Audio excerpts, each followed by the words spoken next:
समसामयिक घटना चक्र से आज हम लोग प्रीवियस ईयर के प्रश्न पत्रों को हल करेंगे जो बचे हुए हैं। यह जो है बिहार एसआई 2023 के एग्ज़ाम के लिए बहुत ज़रूरी है। हम लोग एक एक करके प्रीवियस ईयर के सेट पेपर को इस चैनल पे देख रहे हैं। आज हम लोग बिहार एसआई मुख्य परीक्षा 2017 में पूछे गए प्रश्नों को देखेंगे। तो वीडियो को स्टार्ट करते हैं। पहला प्रश्न है आपका, क्योटो प्रोटोकॉल निम्न में से किसके साथ जुड़ा हुआ है? तो आपका ऑप्शन बी करेक्ट हो जाएगा, ग्रीन हाउस गैस से जुड़ा हुआ है। क्योटो प्रोटोकॉल जो है जलवायु परिवर्तन पर संयुक्त राष्ट्र रूपरेखा अभिसमय के तहत एक अंतर्राष्ट्रीय संधि है जो ग्रीन हाउस गैसों के उत्सर्जन में कमी लाने से जुड़ी है।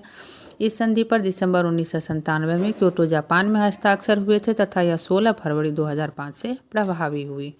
नेक्स्ट क्वेश्चन हम लोग देखते हैं 2 नंबर, ओजोन परत को CFC से बचाने के लिए बनाई गई अंतर्राष्ट्रीय संधि कौन सी है? तो आपका ऑप्शन बी करेक्ट हो जाएगा, Montreal protocol. Montreal protocol ozone परत के संरक्षण हेतु 16 सितंबर 1987 को हस्ताक्षरित अंतर्राष्ट्रीय संधि है जिसके तहत जो है आपको क्लोरोफ्लोरोकार्बन CFC एवं अन्य ओजोन क्षयकारी पदार्थों का उत्पादन चरणबद्ध रूप से बंद करने का निर्णय लिया गया। तो आपको ऑप्शन बी करेक्ट हो जाएगा। मॉन्ट्रियल प्रोटोकॉल किससे जुड़ा हुआ है? ओजोन परत को CFC से बचाने के लिए बनाई गई अंतर्राष्ट्रीय संधि से। थर्ड है आपका, जापान में योकोहामा सम्मेलन 1994 किस मुद्दे पर आयोजित किया गया था? तो आपका ऑप्शन सी करेक्ट हो जाएगा, आपदा जोखिम में कमी से। वर्ष 1994 में जो है आपको संयुक्त राष्ट्र संघ के तत्वाधान में जापान के योकोहामा में प्राकृतिक आपदाओं में कमी लाने पर संयुक्त राष्ट्र विश्व सम्मेलन का आयोजन किया गया था और यह योकोहामा सम्मेलन जो है उसी से जुड़ा हुआ है।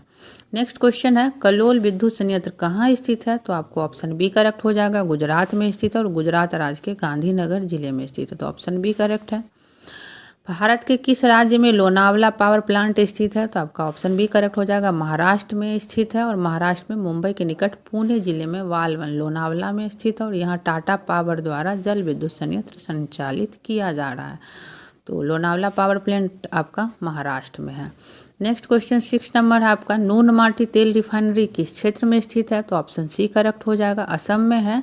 नून माटी तेल रिफाइनरी जो है गुवाहाटी कामरूप मेट्रोपॉलिटन जिला असम में है। ऑप्शन सी करेक्ट है। इसकी स्थापना इंडियन ऑयल द्वारा 1 जनवरी 1962 को की गई थी। नेक्स्ट क्वेश्चन है आपका, ब्लू बेबी सिंड्रोम एक बीमारी है जो निम्न में से किसकी वजह से होता है? तो आपको नाइट्रेट्स की वजह से होता है। ऑप्शन बी करेक्ट हो जाएगा। ब्लू बेबी सिंड्रोम जो है बच्चों के रक्त में ऑक्सीजन का परिवहन प्रभावित होता है जिससे उनकी त्वचा नीली पड़ जाती है। यह मुख्य रूप से जल में नाइट्रेट के संदूषण के कारण होता है।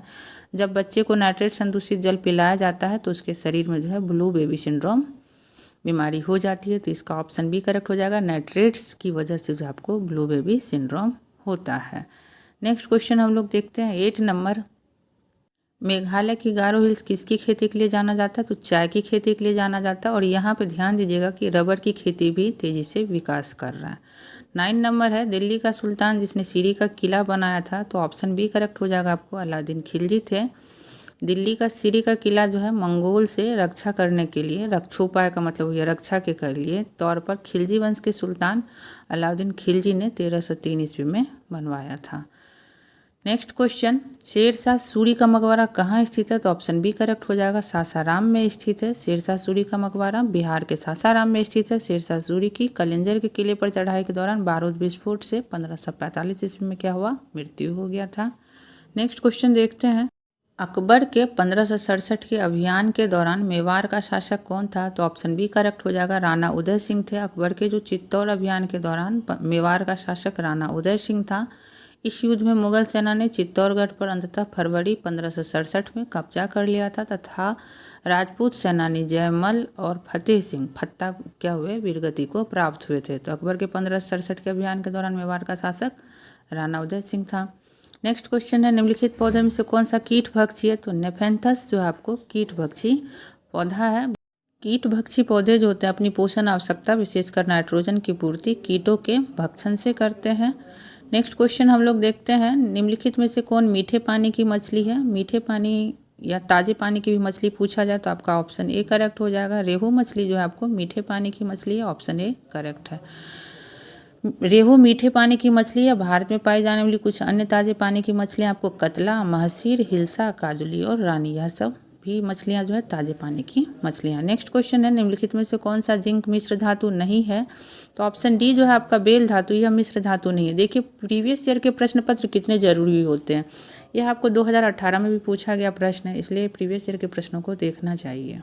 तो 14 नंबर क्वेश्चन का आंसर आपका हो जाएगा बेल धातु। बेल धातु जो है जिंक का मिश्र धातु नहीं है। जर्मन सिल्वर, निकल सिल्वर और टाइपराइटर धातु यह सब जिंक का जो है मिश्र धातु है। नेक्स्ट क्वेश्चन हम लोग देखते हैं 15 नंबर क्वेश्चन।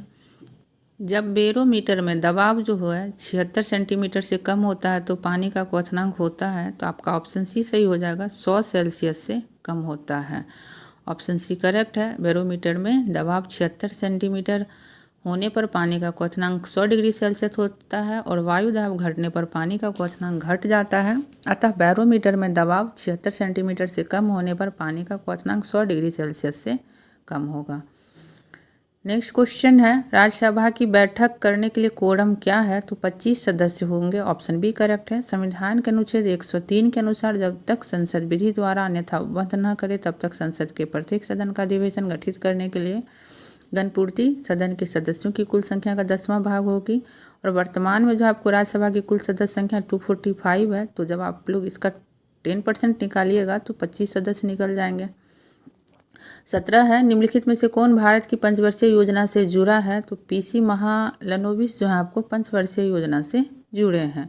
और पीसी महालनोबिस जो थे भारत के प्रख्यात सांख्यिकीविद थे। वे स्वतंत्र भारत के पहले योजना आयोग के सदस्य भी थे। भारत की द्वितीय पंचवर्षीय योजना जो है महालनोबिस मॉडल पर आधारित थी, जिसमें भारत के तीव्र औद्योगिकरण पर बल दिया गया था। नेक्स्ट क्वेश्चन देखते हैं, मुस्लिम लीग से संबंधित प्रश्न है कि इसको कब स्थापित किया गया था? तो 1906 में स्थापित किया गया था। 30 दिसंबर 1906 को ढाका में नवाब सलीमुल्लाह तथा आगा खां के द्वारा किया गया था। नेक्स्ट है, पृथक निर्वाचन क्षेत्र को कब लागू किया गया? तो 1909 ईस्वी में आपको लागू किया गया। मार्ले मिंटो सुधार के तहत लाए गए भारतीय परिषद अधिनियम 1909 के द्वारा। 20 है, महात्मा गांधी ने दांडी मार्च की शुरुआत कब की थी? तो आपको ऑप्शन सी सही हो जाएगा। 12 मार्च 1930 को महात्मा गांधी ने दांडी मार्च की शुरुआत की थी। महात्मा गांधी जो है 12 मार्च 1930 को अपने अनुयायियों के साथ साबरमती आश्रम अहमदाबाद से अपनी ऐतिहासिक दांडी मार्च प्रारंभ किए थे तथा वे 5 अप्रैल 1930 को 241 मील पद यात्रा के बाद दांडी पहुंचे, जहां उन्होंने 6 अप्रैल 1930 को नमक कानून तोड़कर सविनय अवज्ञा आंदोलन की शुरुआत की। 21 है, भारत के संघ की राजभाषा के रूप में हिंदी को 1949 ईस्वी में अपनाया गया था। ऑप्शन बी करेक्ट है।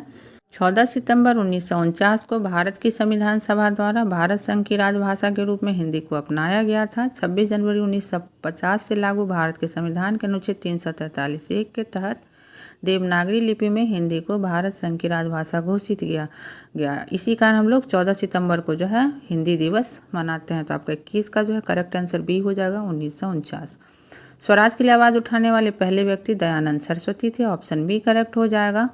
और दयानंद सरस्वती जो थे आर्य समाज के संस्थापक थे। आर्य समाज की स्थापना इन्होंने की सर्वप्रथम 1876 ईस्वी में। स्वराज अर्थात भारत, भारतीयों के लिए आवाज़ इन्होंने उठाई थी। इसे आगे चलकर श्री अरविंदो और बाल गंगाधर तिलक ने भारत के स्वतंत्रता संघर्ष से जोड़ा तथा वर्ष 1906 में पहली बार दादा भाई नेरोजी की अध्यक्षता में हुए कांग्रेस के कलकत्ता अधिवेशन में स्वराज को राष्ट्रीय मांग के रूप में प्रस्तावित किया गया। तो आपको आर्य समाज के संस्थापक कौन थे? स्वामी दयानंद सरस्वती, और इन्होंने ही सर्वप्रथम स्वराज शब्द का प्रयोग किया। नेक्स्ट हम लोग देखते हैं प्रार्थना समाज के संस्थापक कौन थे? तो आपको ऑप्शन ए करेक्ट हो जाएगा, डॉक्टर आत्मारंग पांडुरंग। यह जो थे प्रार्थना समाज के संस्थापक थे। नेक्स्ट क्वेश्चन हम लोग 24 नंबर देखते हैं।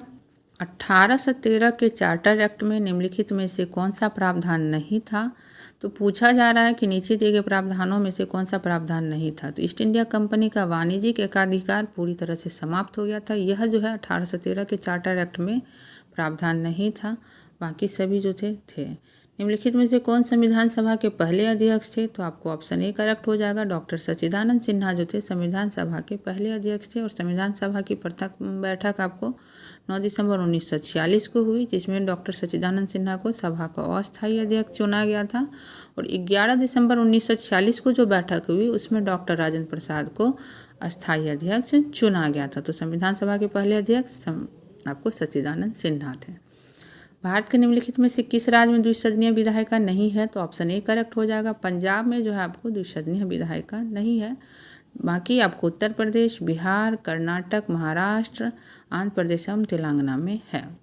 नेक्स्ट क्वेश्चन, 1952 की राष्ट्रीय वन नीति को निम्नलिखित में से किस वर्ष में संशोधित किया गया था? तो आपका ऑप्शन सी करेक्ट हो जाएगा। 1988 में जो है 1952 की राष्ट्रीय वन नीति को संशोधित किया गया था। 28 आपका मैथ का क्वेश्चन है जिसका आंसर डी हो जाएगा। आप लोग पॉज करके इसे सॉल्व कर लीजिएगा और आंसर मिला लीजिएगा। परिधि दिया हुआ आंसर पूछ रहा है। 29 है, भारत का सबसे दक्षिणी बिंदु है? तो इंदिरा पॉइंट जो है भारत का सबसे दक्षिणी बिंदु है। मेसोथेलियोमा फेफड़े के कैंसर का एक प्रकार है जो कहाँ होता, किसके कारण होता है, यह पूछा जाता है। एस्बेस्टस के कारण जो है आपको होता है। नेक्स्ट क्वेश्चन है, भारत में निम्न में से किस राज्य में शिशु मृत्यु दर सबसे कम है? तो आपको गोवा में जो है शिशु मृत्यु दर सबसे कम है। ऑप्शन डी करेक्ट हो जाएगा।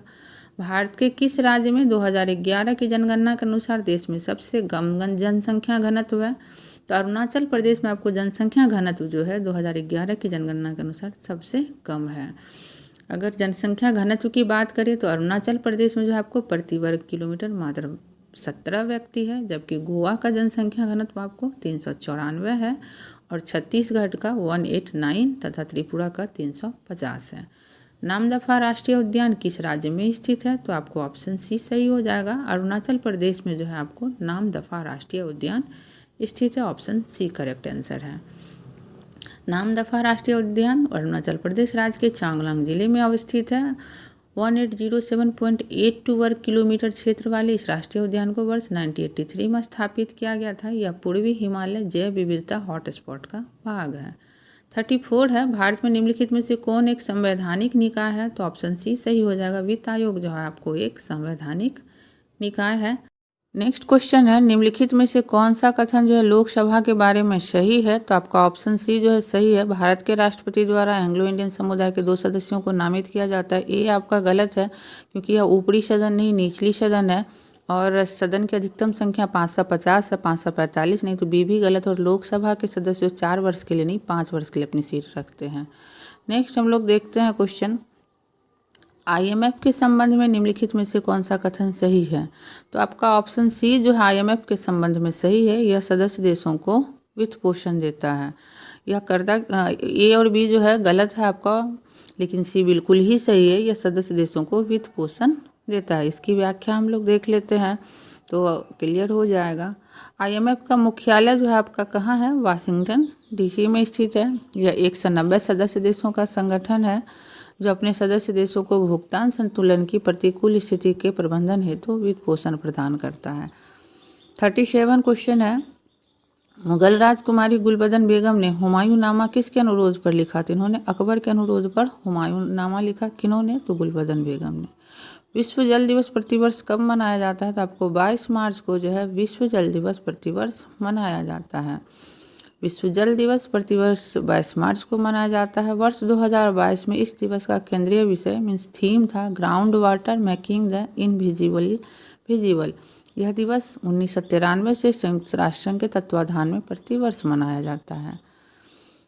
39 नंबर क्वेश्चन है, निम्नलिखित में से कौन सी रिपोर्ट ब्रॉटलैंड रिपोर्ट के रूप में भी जानी जाती है? तो आवर कॉमन फ्यूचर जो है यह ब्रॉटलैंड रिपोर्ट के रूप में भी जानी जाती है। ऑप्शन ए करेक्ट हो जाएगा।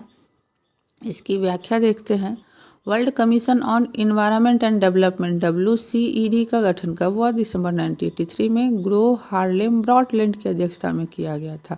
इस आयोग ने अक्टूबर 1987 में अपनी रिपोर्ट आवर कॉमन फ्यूचर प्रस्तुत की, जिसे ब्रॉटलैंड रिपोर्ट भी कहा जाता है। इस रिपोर्ट में सतत विकास को परिभाषित किया गया, सस्टेनेबल डेवलपमेंट की बात की गई। नेक्स्ट है, मानव शरीर में हाइड्रोक्लोरिक एसिड का स्राव कहाँ से होता है? तो आपका ऑप्शन सी सही हो जाएगा। पेट से होता है। मानव शरीर में हाइड्रोक्लोरिक एसिड का स्राव गैस्ट्रिक एसिड के रूप में पेट से होता है।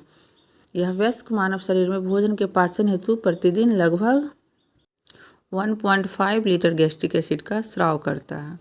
एक प्रकाश वर्ष की लंबाई जो है लगभग कितनी होती है? तो आपको ऑप्शन डी करेक्ट हो जाएगा। 9.46 × 10⁻12 किलोमीटर होता है। तो ऑप्शन डी बिल्कुल करेक्ट है। एक प्रकाश वर्ष की लंबाई आपको लगभग 9.46 1 × 10⁻12 किलोमीटर या 9.461 × 10⁻15 मीटर होती है और यह वह दूरी है जिसे प्रकाश एक सौर वर्ष में तय करता है। नेक्स्ट क्वेश्चन है आपको, सूर्य और तारों की ऊर्जा का स्रोत है, तो इसका ऑप्शन सी करेक्ट हो जाएगा, नाभिकीय संलयन है। सूर्य और तारों की ऊर्जा का स्रोत जो है आपको नाभिकीय संलयन होता है, जिसे न्यूक्लियर फ्यूजन भी कहते हैं। इस प्रक्रिया में होता है कि अत्यधिक उच्च ताप एवं दाब पर हाइड्रोजन के दो नाभिक संलयित होकर एक हीलियम नाभिक का निर्माण करते हैं, जिसे बृहद मात्रा में ऊर्जा निकलती है।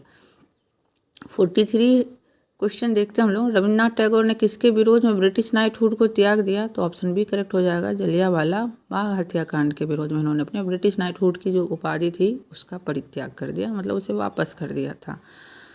13 अप्रैल 1919 को अमृतसर के जलियांवाला बाग में जनरल डायर द्वारा कराए गए विभत्स नरसंहार के विरोध में रविन्द्रनाथ टैगोर ने ब्रिटिश सरकार द्वारा दी गई नाइटहुड की उपाधि को त्याग दिया था तथा शंकरन नारायण ने वायसराय की कार्यकारिणी परिषद की सदस्यता से इस्तीफा दे दिया था।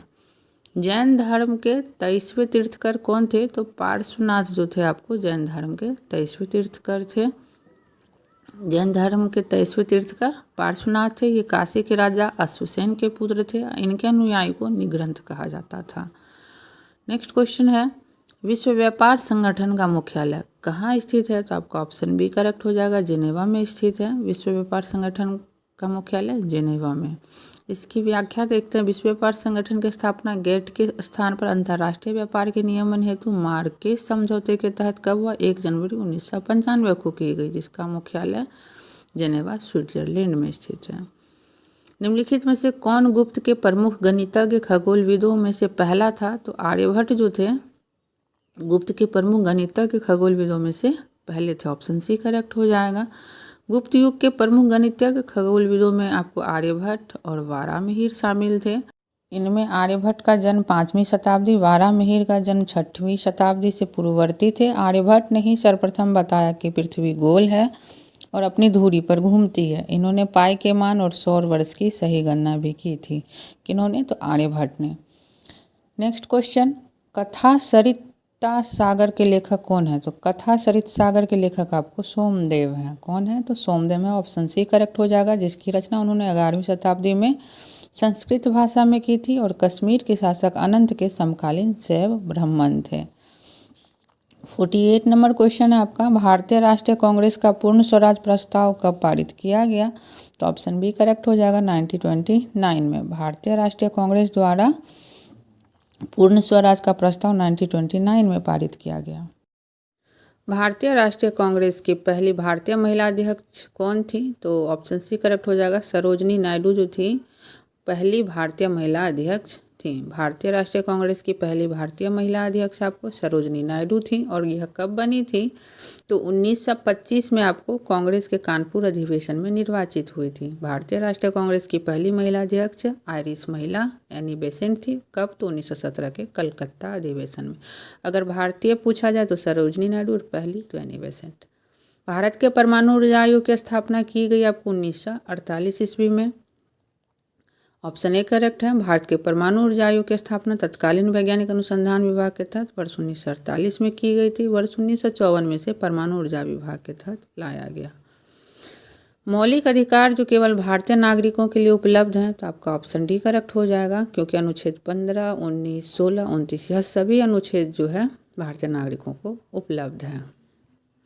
भारतीय संविधान में प्रदत्त मूल अधिकारों के अंतर्गत अनुच्छेद 15 धर्म, मूल वंश, जाति, लिंग या जन्म स्थान के आधार पर विभेद का प्रतिषेध करता है। अनुच्छेद 16 आपको लोक नियोजन के विषय में अवसर की क्षमता देता है। अनुच्छेद 19 वाक स्वतंत्र आदि विषय कुछ अधिकारों का संरक्षण की बात करता है। अनुच्छेद 29 अल्पसंख्यक वर्गों के हितों का संरक्षण है। यह जो है केवल भारतीय नागरिकों के लिए उपलब्ध है।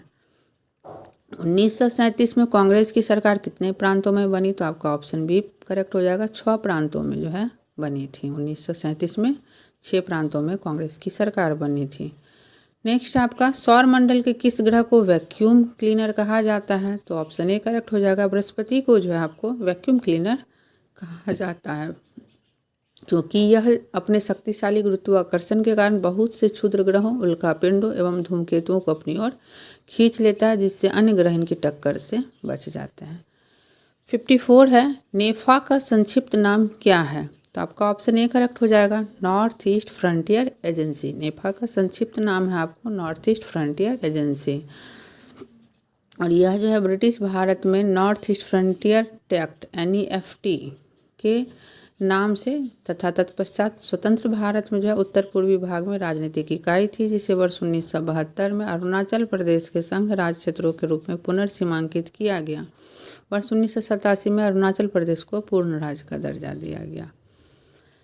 नेक्स्ट है, निम्नलिखित में से किसे जीव विज्ञान के जनक के रूप में जाना जाता है? तो अरस्तु करेक्ट आंसर हो जाएगा, ऑप्शन डी करेक्ट है।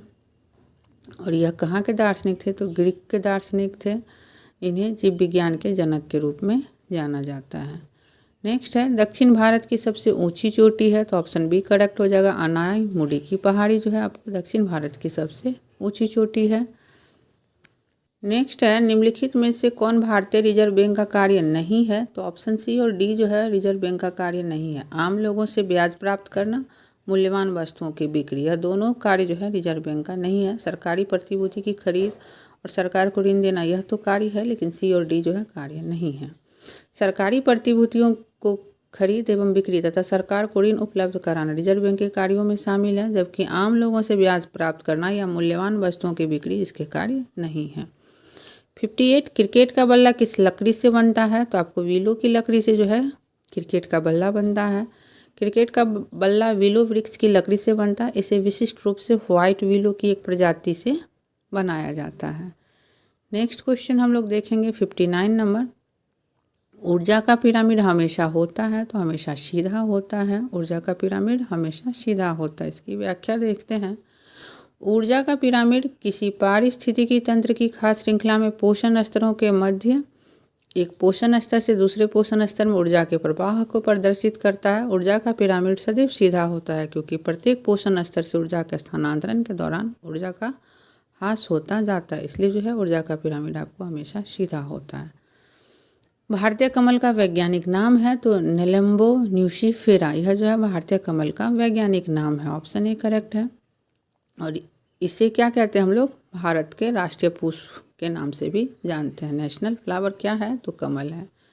61, टाइफाइड किसके कारण होता है? तो आपको ऑप्शन ए करेक्ट हो जाएगा, दूषित पानी के कारण आपको टाइफाइड होता है। टाइफाइड रोग जो आपको दूषित पानी या दूषित भोजन का सेवन करने के कारण होता है, और यह एक जीवाणु जनित रोग है जिसका कारक सैल्मोनेला टाइफी जीवाणु है। गोल्डन राइस खाने से निम्नलिखित में से कौन सा ठीक हो जाता है? तो आपका ऑप्शन बी करेक्ट हो जाएगा, शुष्का छिपाक जो है ठीक हो जाता है। यह एक रोग का नाम है जो गोल्डन राइस खाने से ठीक हो जाता है। ऑप्शन बी करेक्ट है। गोल्डन राइस को हम लोग क्या कहते हैं? तो सुनहरा चावल कहते हैं। जेनेटिक इंजीनियरिंग से उत्पादित चावल की प्रजाति है जो कि बीटा कैरोटीन विटामिन ए का पूर्ववर्ती से युक्त होता है। इसे खाने से विटामिन ए की कमी से जो होने वाले रोग रतौंधी, जैसे नाइट ब्लाइंडनेस, शुष्का छिपाक, जेरोफाइथालीमिया, अंधता आदि के निवारण और संरक्षण में सहायता मिलती है। नेक्स्ट हम लोग देखते हैं 63, भारत का वन अनुसंधान संस्थान स्थित है? तो देहरादून में स्थित है। ऑप्शन सी आपका करेक्ट हो जाएगा। इसकी व्याख्या देखते हैं। भारत का वन अनुसंधान संस्थान देहरादून उत्तराखंड में अवस्थित है और इसकी स्थापना वर्ष 1906 में की गई थी।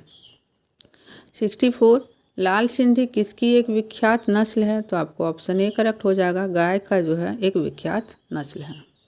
माइक्रोबियल हमले के लिए प्रतिरोधी रहे जीनोबायोटिक्स को कहा जाता है? तो ऑप्शन सी करेक्ट हो जाएगा, रिकेलिस्टेंट कहा जाता है। माइक्रोबियल हमले के लिए प्रतिरोध रहे जीनोबायोटिक्स को रिकेलिस्टेंट कहा जाता है। माइक्रोबियल हमले के लिए प्रतिरोधी रहे जीनोबायोटिक्स को रिकेलिस्टेंट कहा जाता है, और ये जो है जैव नवीनीकरण बायोडिग्रेडेशन का प्रतिरोध करते हैं। नेक्स्ट है, भारतीय स्टेट बैंक को पहले कहा जाता था? तो आपको ऑप्शन ए करेक्ट हो जाएगा, इंपीरियल बैंक ऑफ इंडिया। भारतीय स्टेट बैंक को पहले इंपीरियल बैंक ऑफ इंडिया कहा जाता था। ऑप्शन ए करेक्ट है। इसकी व्याख्या देखते हैं। भारतीय स्टेट बैंक की स्थापना मूलतः इंपीरियल बैंक ऑफ इंडिया के रूप में वर्ष 1921 में हुई थी तथा 1 जुलाई 1955 को इसके राष्ट्रीयकरण के साथ इसे वर्तमान नाम दिया गया, भारतीय स्टेट बैंक। 67, मूसी और भीम किस नदी की सहायक नदी हैं? तो कृष्णा की जो है ये सहायक नदियां हैं। कौन सी? मूसी और भीम। मूसी और भीम कृष्णा नदी की सहायक नदियां हैं। कृष्णा नदी प्रायद्वीपीय भारत की प्रमुख नदी है जो महाराष्ट्र, कर्नाटक, तेलंगाना, आंध्र प्रदेश में सिंचाई के मुख्य स्रोतों में से एक है। नेक्स्ट क्वेश्चन है, उड़ीसा की बादाम पहाड़ की खदानें खनन के लिए प्रसिद्ध है, क्यों? तो हेमेटाइट के लिए प्रसिद्ध है। कहाँ की? तो उड़ीसा की बादाम पहाड़ की खदानें। उड़ीसा की बादाम पहाड़ की खदानें लौह अयस्क के खनन के लिए प्रसिद्ध है। यहाँ उच्च श्रेणी का हेमेटाइट अयस्क प्राप्त होता है। ये खदानें मयूरभंज एवं केंदुझार जिले में स्थित है। 69 है, सुंदरी पेड़ों की प्रसिद्ध प्रजाति कहाँ पाई जाती है? तो आपको ऑप्शन बी करेक्ट हो जाएगा, मैंग्रोव वन में। कहाँ? तो मैंग्रोव वन में जो है सुंदरी पेड़ों की प्रसिद्ध प्रजाति पाई जाती है। नेक्स्ट क्वेश्चन है, Tata iron and steel company TISCO की स्थापना किस वर्ष की गई थी? तो 1907 में की गई थी। Tata iron and steel company TISCO की स्थापना वर्ष 1907 में की गई थी। वर्तमान में यह टाटा स्टील लिमिटेड के नाम से टाटा समूह की प्रमुख अनुषंगी कंपनी है। नेक्स्ट है, निम्नलिखित में से कौन सा तत्व एक धातु है? तो आपको टीन, ऑप्शन ए और ऑप्शन सी जिंक, यह जो है आपको धातु है, जबकि फॉस्फोरस आपको अधातु है और सिलिकॉन उपधातु की श्रेणी में आता है। तो टीन और जिंक धातु है, जबकि फॉस्फोरस को अधातु या नॉन मेटल की श्रेणी में रखा जाता है। सिलिकॉन को उपधातु मेटलॉइड की श्रेणी में रखा जाता है। जे थॉम्सन को किसकी खोज के लिए भौतिक में नोबेल पुरस्कार मिला? तो आपका ऑप्शन सी सही हो जाएगा, इलेक्ट्रॉन की खोज के लिए मिला था। जे थॉम्सन को वर्ष 1906 में भौतिकी का नोबेल पुरस्कार गैसों में विद्युत की चालकता संबंधी उनके कार्य के लिए प्रदान किया गया था। उन्होंने 1897 ईस्वी में प्रयोगों द्वारा प्रदर्शित किया कि कैथोड किरणें ऋणात्मक आवेश युक्त कण, जिन्हें इलेक्ट्रॉन कहा गया, से बनी होती है, अतः इन्हें इलेक्ट्रॉन की खोज का श्रेय दिया गया। तो जे थॉम्सन किसकी खोज की? आपको इलेक्ट्रॉन की खोज किए थे। 73 है, ओरियन तारामंडल का दूसरा नाम क्या है? तो ओरियन तारामंडल का आपको दूसरा नाम क्या हो जाएगा? हंटर है। इसका नामकरण किन्होंने किया? तो एक ग्रीक मिथ किया शिकारी हंटर देवता ओरियन के नाम पर किया गया है। तो ओरियन तारामंडल का दूसरा नाम आपको हंटर हो जाएगा, ऑप्शन डी करेक्ट है। और इनका नामकरण आपको ओरियन, एक ग्रीक मिथ के शिकारी देवता जो है ओरियन के नाम पर किया गया है। नेक्स्ट क्वेश्चन हम लोग देखते हैं 74 नंबर, लुसाई बोली भारत के किस राज्य में बोली जाती है? तो जितने भी ऑप्शन दिए गए इनमें से कहीं नहीं है। लुसाई बोली मिजो भाषा एक प्रकार है जो भारत के मिजोरम राज्य में सर्वाधिक बोली जाती है, परंतु जनगणना आंकड़े के अनुसार मणिपुर में इस बोली को बोलने वाले लोगों की संख्या द्वितीय स्थान पर है। गोवा एवं सिक्किम में भी बहुत सीमित रूप से इस बोली को बोलने वाले लोग मौजूद हैं। यह तिब्बत बर्मा भाषाई परिवार से संबंधित बोली है। 75, कन्नौज की लड़ाई किसके बीच लड़ी गई थी? तो हुमायूं और शेरशाह के बीच लड़ी गई थी कन्नौज की लड़ाई, ऑप्शन सी करेक्ट है। और कन्नौज की लड़ाई हुई कब? 1540 ईस्वी में। किसके बीच? हुमायूं और शेरशाह के बीच। हुमायूं इसमें पराजित हुआ था। जब विकल्प 76 देखते हैं, जब विकल्प उत्पादों की कीमत में वृद्धि होती है तो मांग चक्र है तो बाहर शिफ्ट हो जाता है। मांग चक्र क्या होता है? आपको बाहर शिफ्ट हो जाता है जब विकल्प उत्पादों की कीमत में वृद्धि होती है। तो जब किसी उत्पाद के विकल्प सब्स्टिट्यूट उत्पादों की कीमतों में वृद्धि होती है तो ऐसी स्थिति में उस उत्पाद की मांग बढ़ती है और मांग वक्र जो है दाहिनी ओर अर्थात बाहर शिफ्ट होता है। निम्नलिखित में से कौन प्रत्यक्ष कर नहीं है? यहाँ नहीं पूछा जा रहा है तो इनमें से कोई नहीं सही हो जाएगा, क्योंकि सभी जो हैं प्रत्यक्ष कर हैं। प्रश्नगत विकल्प में आपको दिए गए तीनों कर, आयकर, धन कर और कॉर्पोरेट टैक्स प्रत्यक्ष कर हैं, क्योंकि इनमें करापात एवं कराघात समान व्यक्ति और कंपनी पर होता है, अतः विकल्प डी सही उत्तर है, क्योंकि सभी आपको प्रत्यक्ष कर हैं। निम्नलिखित में से कौन सा संशोधन भारत के मिनी संविधान के रूप में जाना जाता है? तो 42वां संविधान संशोधन अधिनियम जो है आपको संशोधन अधिनियम, यह मिनी संशोधन या मिनी संविधान के रूप में जाना जाता है। 42वां संशोधन अधिनियम मिनी संविधान के रूप में जाना जाता है। 42वें संविधान संशोधन अधिनियम 1976 को भारत के मिनी संविधान के रूप में जाना जाता है। यह अब तक किए गए संविधान संशोधन में सबसे व्यापक तथा विवादास्पद संशोधन था। आपातकाल के दौरान लाए गए संशोधन में लगभग पूरे संविधान का पुनरीक्षण किया गया। इस संशोधन में कुल 59 प्रावधान थे, जिनके तहत प्रस्तावना, मूल अधिकार, नीति निर्देशक तत्व, केंद्र राज्य संबंध, मंत्रिपरिषद, आपात उपबंध आदि में संशोधन किए गए। संविधान में मूल कर्तव्यों को इसी संशोधन द्वारा जोड़ा गया था। 79 देखते हैं, रियो शिखर सम्मेलन किसके साथ जुड़ा हुआ है? तो आपका ऑप्शन ए करेक्ट हो जाएगा, जैविक विविधता पर कन्वेंशन के साथ आपको जुड़ा हुआ है रियो शिखर सम्मेलन। नेक्स्ट है आपको बुक्सा टाइगर रिजर्व निम्नलिखित में से किस राज्य में स्थित है? तो आपका जो है ऑप्शन सी करेक्ट हो जाएगा। पश्चिम बंगाल में स्थित है बुक्सा टाइगर रिजर्व, और बुक्सा टाइगर रिजर्व पश्चिम बंगाल राज्य में स्थित है, लेकिन 1983 में से टाइगर रिजर्व बनाया गया था। आगे आपको मैथ के क्वेश्चन और रीजनिंग के क्वेश्चन देखने मिलेंगे। मैं स्क्रॉल करके आपको आंसर बताते जाती हूँ, आप लोग इसे पॉज करके सॉल्व कर लीजिएगा। 81 का आंसर डी है, 82 का आंसर आपको सी है, 18 हो जाएगा। 83 का हम लोग देखते हैं। 83 का आपको विलुप्त संख्या ज्ञात करना है। आप लोग इसे पॉज करके सॉल्व करके आंसर मिला लीजिएगा। 83 का 83 ही हो जाएगा, सी ऑप्शन करेक्ट है यह एक। उसके बाद 84 का भी आपको रीजनिंग का क्वेश्चन है, इसका 65 हो जाएगा आंसर। गलत संख्या ज्ञात करना है, आप लोग इसे सॉल्व कीजिएगा। मैथ के क्वेश्चन भी पूछे जाते हैं एग्जाम में। 85 आपको रीजनिंग का है, जिसका आंसर पूर्व हो जाएगा। और 86 भी आपको रीजनिंग का आंसर है, यूआई भी हो जाएगा। नेक्स्ट क्वेश्चन है आपका 90 नंबर, इसका आंसर आपको ए हो जाएगा, 32 हो जाएगा। इसे आप लोग सॉल्व कर लीजिएगा, कितनी संख्याएं लिखी गई है। 91 का आंसर आपको 60 हो जाएगा, ऑप्शन बी करेक्ट हो जाएगा। और 92 का आंसर आपको ए हो जाएगा, 1। यह सीरीज का क्वेश्चन है। और 93 मैथ का क्वेश्चन, इसका आंसर आपको सी हो जाएगा। एंगल ए पी पी बराबर एंगल ए क्यू बी हो जाएगा। 94 का आंसर आपको सी ए हो जाएगा, समानांतर श्रेणी हो जाएगा, गुणोत्तर श्रेणी में जो है। और 95 का आंसर आपको डी हो जाएगा, 5 6 7 8, यह समुच्च निकल जाएगा। 96 का आपको आंसर 10 हो जाएगा, ऑप्शन डी करेक्ट है। 97 का आंसर आपको बी हो जाएगा, 8। और 98 जो है आपको किसी लीप वर्ष के लिए निम्नलिखित महीने में से किसका कैलेंडर समान होगा, तो ऑप्शन सी करेक्ट हो जाएगा, जनवरी और जुलाई का जो है समान होगा। नेक्स्ट क्वेश्चन है 99 नंबर मैथ्स का, इसका आंसर आपको बी हो जाएगा, 70 मीटर। यह वृत्त से जुड़ा हुआ क्वेश्चन है। और 100 जो आपका रीजनिंग से है, ऑप्शन में से कोई भी सही नहीं है, मैं इसका आंसर बता देती हूँ। नवीन जो है मोहन का मामा। इसके साथ ही यह सेट जो आपको ख़त्म होता है।